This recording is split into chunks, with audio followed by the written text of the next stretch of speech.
Hi, good evening and welcome to this FoodSense webinar. So we like to do this webinar once a week and it's really answering technical questions that have come in during the week. So I'll go through basically three questions this week. One of them supporting a client in South Korea. This client in South Korea has sent two videos and some photographs. I've watched the two videos. In the two videos, they're doing a couple of things that, first of all, they may be contaminating their buffer. So there's something called good laboratory practice, which means that you don't put things like pipettes into this buffer. You decant the buffer. By decanting, I will pour some of this into a beaker. I'll take from the beaker, but I will never put that then back into the buffer because I do not want to contaminate this. So that's just GLP, good laboratory practice. I'll comment upon that. Then the other thing that you will see me do a lot of these days is I will definitely, with chili samples, be vortexing. You absolutely, for the last few months, have heard me talking about vortexers. I have a vortexer here. I'll do a demo. They are absolutely definitely not vortexing in either of the two videos I've watched. They're actually stirring quite gently with the end of a pipette. So that's stirring, that's not really mixing or vigorously mixing. A vortexer will shake a sample thousands of times per second. I'm just going to grab a tube quickly. I will absolutely do them a kind of a gold standard demonstration of actually how to do this. And then the last thing they do is they do not add 50 microliters of sample to the sensor. You'll see me do demonstrations tonight. You're going to see me do a demonstration with caffeine, measuring the caffeine in tea. And you'll see me do a demonstration for measuring the capsaicin in a chili sample. And you absolutely hear me do 50 microliters onto the sensor. They're actually using quite a large pipette and just estimating how much. It's absolutely a no-no. Now, the reason I bring this up is because they also, by the way, over dilute. And the app for the chili sensor is smart, and it's telling them you are over diluting. It tells them very clearly. So they shouldn't be doing a 1 in 100 dilution. Should be doing a 1 in 10. All of that will get covered. Also, an interesting question: allyl isothiocyanate. If you're eating wasabi, Japanese wasabi, and you get that very stringent sensation in your nose, that's actually allyl isothiocyanate. If you're eating Dijon mustard and you got that very stringent feeling in your nose, very sharp, I don't want to say painful, but it could be painful. Again, that's allyl isothiocyanate. So somebody's asking us, can we make a sensor for allyl isothiocyanate? The quick answer is, yeah, absolutely we can. It's a tricky molecule, and I'm going to discuss the trickiness of that. And then lastly, measuring caffeine in tea. I'm going to do a demonstration on measuring the caffeine in tea leaves tonight. I will discuss the beverage part, but it's measuring caffeine in tea leaves is the first thing to achieve, let's say. So a couple of videos came to me. Everything was kind of going fine in those videos, but then as I was watching a little bit, I could see that they were weighing out 50 milligrams of their sample, and I'll do my own demonstration in a minute. And then I noticed during the video that they were taking their pipette, and if I just grab my own buffer now, and actually putting the pipette tip into the buffer. Now you might think, well, that's okay, it doesn't really matter. Well, it does, because one day somebody will put a dirty pipette in that buffer and the whole buffer would be contaminated with some capsaicin, and from there onwards and until that buffer's all used up, there'll always be an offset or a precision issue with that buffer because it's actually contaminated. So don't put pipette tips into the buffer. In fact, this is good laboratory practice.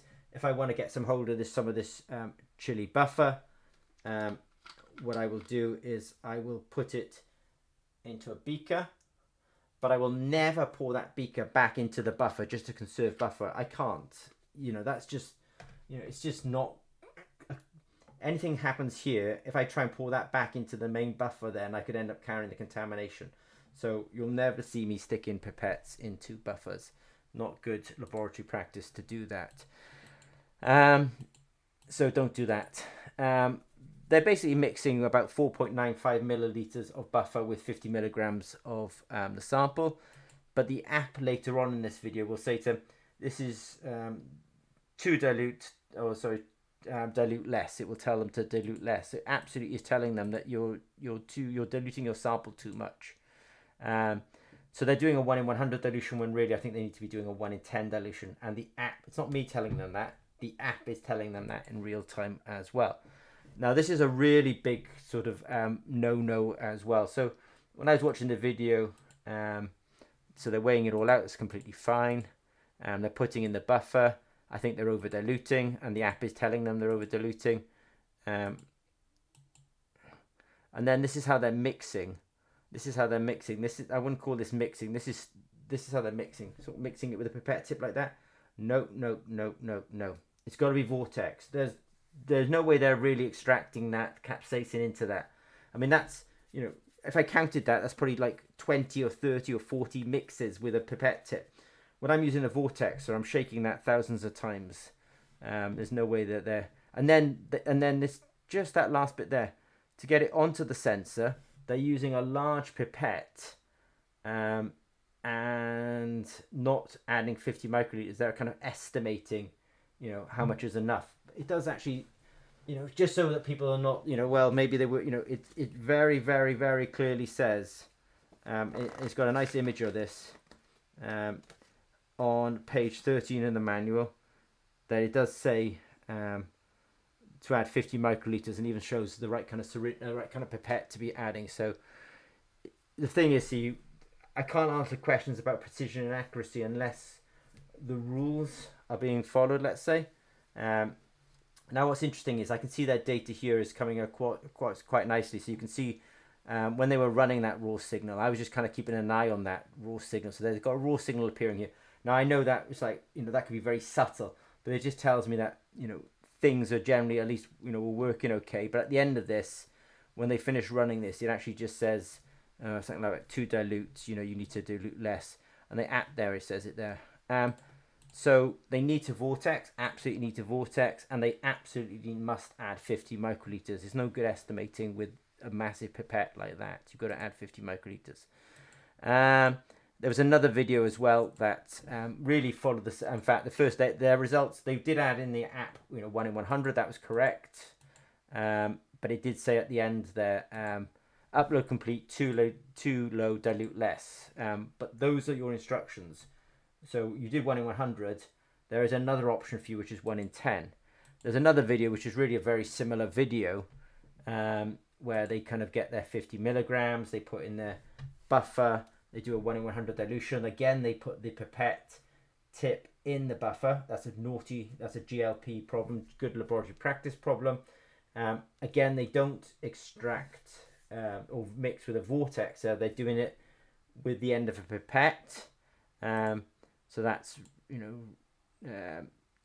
there you go. So you can, they're actually taking it straight from the bottle, that buffer, and putting it in there. So if they were to happen to get some contamination on the end of that pipette tip, they're going to carry that straight back into the buffer. And at the end of it, they're probably going to do some mixing now. And again, what you'll see is, you know, their mixing is this. Right, 5 times that time. There we are, 5 times. That's not mixing and extracting. That really isn't mixing and extracting. And now they'll take the sample, you know, well, we need 50 microliters. What should we do? Now there's something, here they go. And it's kind of being estimated as to, I'll just go forward a little bit because it's not that interesting. And then they're sort of semi-estimating how much to actually put on there. So that's, now what's interesting as well is, that sensor's not quite clicked in that meter properly. In fact, I can see it now, it just moved. That sensor is not clicked in properly. Do you know how I know that? Because in the video, the data's looks like this. There's 2 videos here. If you watch the previous one and you watch my demo in a minute, you'll see my data's a lot smoother. This data is really, really noisy. As soon as your data starts looking like that, look at it, boosh, noisy. I haven't quite made an electrical connection with that sensor. You'll see me put a sensor in a minute. It is quite quick and simple. It's just they somehow just slightly got it misaligned. Now, what's the problem is that the app actually did return a result, but it's because it really picked up on the noise. And when I do my demo, I will absolutely always look at the raw signal, not because I'm trying to make everyone an electrochemist, but it's just to give them, you've got to get in some familiarity. Just don't believe numbers. Go in and look at the raw signal. I can quite clearly see that their raw signal is super noisy. And if they saw that, then, unfortunately, even though that was returned a number, that was an error. They did send me some other images, but I wasn't quite sure. I think by the time I'd seen these two videos, I realised that they were putting pipettes in the buffer, which is just GLP and just needs to be, let's say, stopped. But the fact that the mixing was quite not being done on a vortex, or in fact, the first time they were mixing, they did it like 20 times. The next time it looked like they did it 5 times. And neither time did they add an accurate amount of sample to the sensor. And if you're not accurate in the mixing and therefore the extraction and then the addition of the sample, please, you will not get an accurate or precise result when actually testing. If you ever get this error message, which they did, by the way, it does say it in the manual, just hit that button and it'll upload the data and you should be absolutely fine. So I couldn't quite interpret the next 3 images that they gave me, but I thought I'm not going to overinterpret this. Fundamentally need to. And what I'll do now is I'm going to do a demonstration, which I hope is a gold standard demonstration for what I think these people should be doing. I'll be taking, I say 0.1 grams here. I'll be taking 0.1 microliters of my sauce, 0.1 microliters of my sauce. I'll be adding 0.9 milliliters of buffer. I'll be doing a 1 in 10, that's a 1 in 10 dilution. I'll be vortexing for 60 seconds. I'll take 50 microliters. I'll make sure I'm really precise about that. And I'll do a measurement. And as I say here, I'll make sure I choose the 1 in 10 on the app, not the 1 in 100. To make sure you do choose the 1 in 10. And I will do a demonstration. So let me do that now by going to my screen here. So let me just grab a chili sensor, which I am doing. I make sure I really get that in there, by the way, because I don't want to have that kind of noisy signal that they have. That's in there. What I want to do is just change the app, make sure that I get into my chili mode. Oops, daisy, that's ginger. That's chili. All right, I'm in my chili mode now. I'll just set this up. I want to find my data in a bit, so I definitely want to find my data. So you have to get familiar with looking at data. You don't have to, I suppose. That's a bit strong, but all right. I've set it up so I can find my. I've set this app up now so I can actually find my data later on. So I can look for test 102 and I'll find my data. So that's all I was doing there. Now what I'm going to do is take my chili sauce. I'll take 0.1 milliliters, 0.1. This is 50.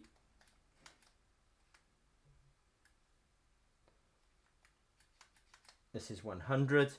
So I've got 100 microliters there. And then what I will do is add 0.9 milliliters of buffer.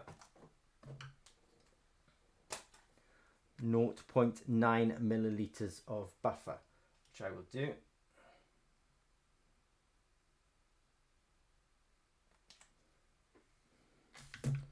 So now I've got my suspension. So there it is. I will just move some things out of the way so I can really make a point of pulling this vortexer in. I have definitely been making a strong point that here's my vortexer.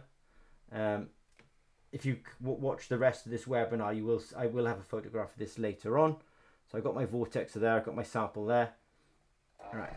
1, 2, 3, 4, 5, 6, 7, 8, 9, 10, 11, 12, 13, 14, 15, 16, 17, 18, 19, 20, 21, 22, 23, 24, 25, 26, 27, 28, 29, 30, 31, 32, 33, 34, 35, 36, 37, 38, 39, 40, 41, 42, 43, 44, 45, 46, 47, 48, 49, 50, 51, 52, 53, 54, 55, 56, 57, 58, 59, 60. There's no way that they were doing that amount of mixing and that amount of extraction. Right, now I will take 50 microliters of the sample. It's got to be 50. Got to be. If you're not precise in these little details, you cannot be precise or accurate in the actual measurement as well. So there it goes on. All right, so I've prepared the sample exactly the way I would want them to prepare the sample. I vortex it the way I'd want them to do it. Make sure I choose 1 in 10, which I'm doing. Hit start, and off we go. And I'm watching this. Notice it's not all noisy like it was on one of their measurements. It's not. You know, I'm sort of getting these features admittedly, but it's not super noisy, which one of their data sets actually was super noisy. So I'm not getting that. It's uploading to the cloud. There's my result, 3,650 Scoville heat units. And I just want to go to a screen, which I will share, and always just look at the data. Just make sure everything's okay. You know, it's great that we actually put a result on the phone, you know, make it super simple for people. But honestly, get used to looking at the data as well, because there's nothing like, you know, just because some machine tells you something, I wouldn't necessarily just believe it. So I go in, I'm going to refresh here. Where did I actually put it?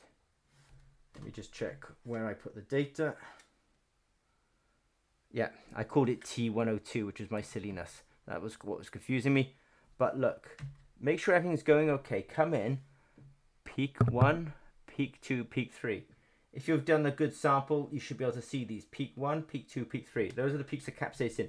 I have definitely done a lot of training videos about peak 1, peak 2, and peak 3 of capsaicin. And I've got my results. Just check that data, make sure it looks good. See, I can see the algorithm working. The algorithm says, find a peak and find that peak height. I can see the algorithm working, so I know this is all, let's say, good. But just to say, I've reviewed those 2 videos. In both videos, they absolutely are sticking the pipettes in this buffer. That's just good laboratory practice. Don't do it. Decant out, take from a smaller beaker, but never pour that back into the buffer then, because otherwise you can end up pouring contamination back into the buffer. But the really big ones are, they're definitely not vortexing, and they're definitely not adding 50 microliters to that sensor. And if you're not vortexing and controlling that mixing and that extraction, and you're not controlling that volume, then they're going to have a problem with precision and accuracy on that particular sensor. I'm now going to change slight directions. With this one, it's not linked to an active customer, but we had an interesting inquiry. They were interested in making us measuring allyl isothiocyanate. It's not a tongue twister, it's a real molecule. This is the guy. So I'm a chemist, so I kind of I see structures before I, you know. So as soon as I heard the name allyl isothiocyanate, I kind of knew it had this isothiocyanate group on it, and I knew it was reactive. If you've eaten wasabi and you get that stingy sensation in your nose, that's thanks to allyl isothiocyanate. If you've eaten Dijon mustard or mustards, and that sort of sharpness you get, which reminds me a little bit of wasabi, again, it's thanks to allyl isothiocyanate. So they want to make a sensor for it, which we are quite capable of doing. But the pungency of a mustard or pungency of wasabi is related to this particular molecule. But the molecule actually is formed essentially in situ. So you'll have something called a precursor for allyl isothiocyanate. In this case, it'll be a molecule called synegrin, and that is in the kind of cells of the seeds. And you've also got another, this is not a molecule, it's a macromolecule or an enzyme called myrosinase. And when you kind of crush a mustard seed, for example, the enzyme finds the molecule and actually forms allyl isothiocyanate. So understand that things like mustard and wasabi will contain a certain amount of allyl isothiocyanate. So there's a sort of measurable amount of allyl isothiocyanate in them, AITC. But there's also, in the act of eating them and crushing the cells, the cellular tissues, you're releasing more of this AITC. So it's if I prepare a sample and measure it, I'll get a result. If I prepare and measure it 10 minutes later, I'll get a different result. it's not the same thing with things like capsaicin and caffeine, where these molecules are kind of are more stable. Allyl isocyanate is actually being formed in real time and is also quite reactive, so it's also degrading in real time as well. So the way you prepare the sample, the timing of that measurement is all really important in order to get a really accurate result, and that makes it complicated, and that's why we haven't actually released an assay for it. If people are interested in it, we can do it, but it's not a small lift to make an assay for this. Why? Molecule is very reactive.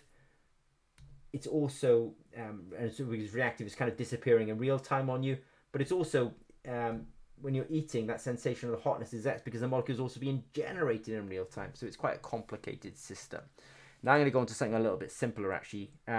About 4 weeks ago, we started discussing measuring the caffeine in tea. When I discussed that, first of all, I was very clear actually. I was definitely showing tea leaves. So the first thing that we were going to launch with was the ability to measure caffeine in tea leaves. Now I clearly understand that actually the person is very interested in measuring the caffeine in dry tea leaves, but they're also interested in measuring the caffeine in a beverage as well.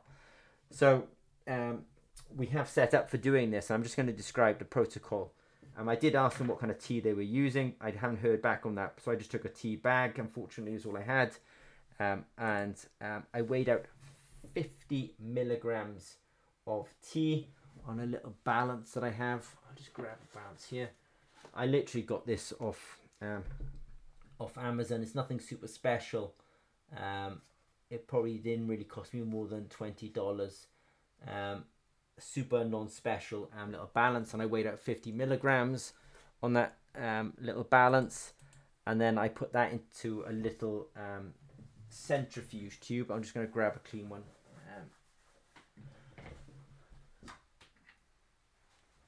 A little centrifuge tube.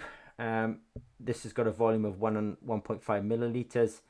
You can buy hundreds of these for not that much money off Amazon as well. I quite like the size of them because they're quite small, they're easy to handle, and so when you're working with these kind of 50 milligrams, it's quite straightforward. So I put the 50 milligrams in the bottom of the tube. I added 1 milliliter of buffer. I'm really precise on these volumes because obviously earlier on when we were discussing capsaicin and somebody was meant to be adding 50 microliters and they were kind of estimating it. You start doing stuff like that, you're really going to throw off the analytical science. So I was definitely putting in 1 milliliter of buffer. In fact, here's the sample now. Here it is, and I definitely vortexed it. So there's my picture of my OmniLab. I don't work for OmniLab. I'm not sure where they're based, but it only costs it costs about $100 off Amazon to get hold of that. And then I put definitely 50 microliters onto the sensor and measured that and got a nice peak. So what I'm going to do now is a nice peak for caffeine. I'll do a quick demonstration of the actual measurement, which I will do by going to here. Right, so I'm just going to pull out, actually no, I'll leave my vortexer in shot for a second. I just need to go into caffeine mode. So I'm just going to scan the QR code for caffeine. Yeah, I've got it, right. So I've got back into caffeine, which is good. I could kind of call this T111 so I can find it. Yeah, that's done. Throw off this chili sensor. We are going to get around to actually having to color code now because we've got all these sensors going around. We're going to have to start color coding up sensors for actual applications. But that said, let me put my sensor in there, which I'm doing. And I'm just thinking aloud to myself. Right, I got the sensor in there. I've got my sample. I'm just going to vortex it very quickly.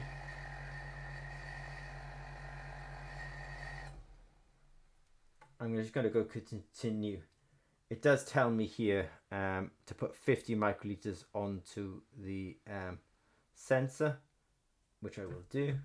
So let me get 50 microliters and a clean pipette tip,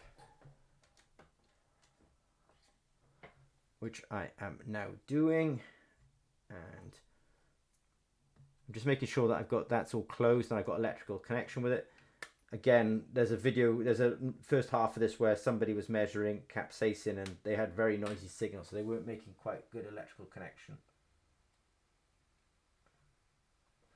Which is on, start measurement, and off it goes. So this kind of tends to go up in a straight line, and then just at the end it just does a little turnover.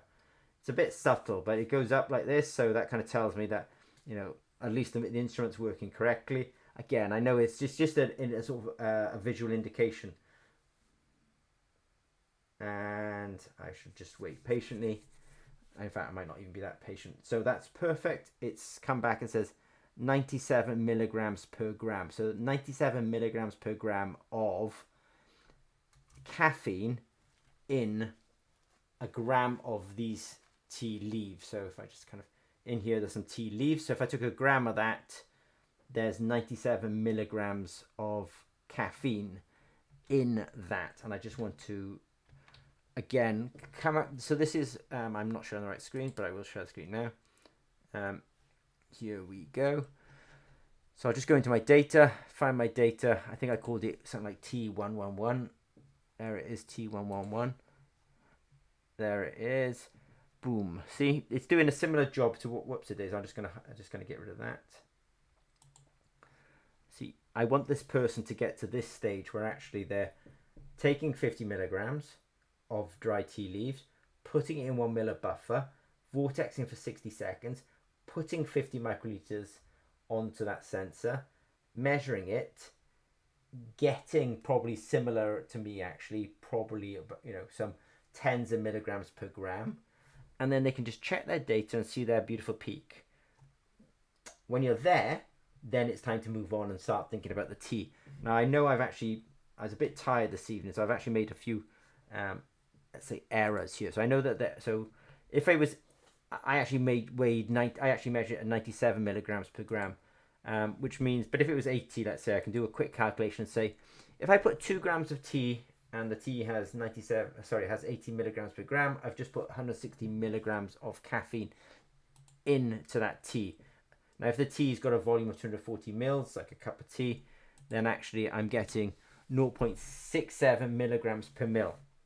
Now, I make a mistake in the next part because 0.67 milligrams per mil. Actually, do I make a mistake? No, actually, I don't think I make a mistake. I think I just times that by 1,000. Yeah, and I get to 670 parts per million. If I made a mistake, I will have corrected myself by the time I'm rethinking this out. So that tells me that this cup of tea should end up introducing or making this tea leaf, if I put 2 grams of this material and infuse it into a cup that's 240 mils, I should end up with a cup of tea with about 670 parts per million of caffeine. But I'm not ready to support this person on that stage of this. The reason I'm doing the calculation is to know the direction I'm going in, but I first of all need them to come back and start telling me about their data so that we know that they're getting, you know, something reasonable in the dry tea leaf, because the dry tea leaf was the thing I was talking about 4 weeks ago. I need to get into that place before really going on, and then going on maybe to talk about the beverage.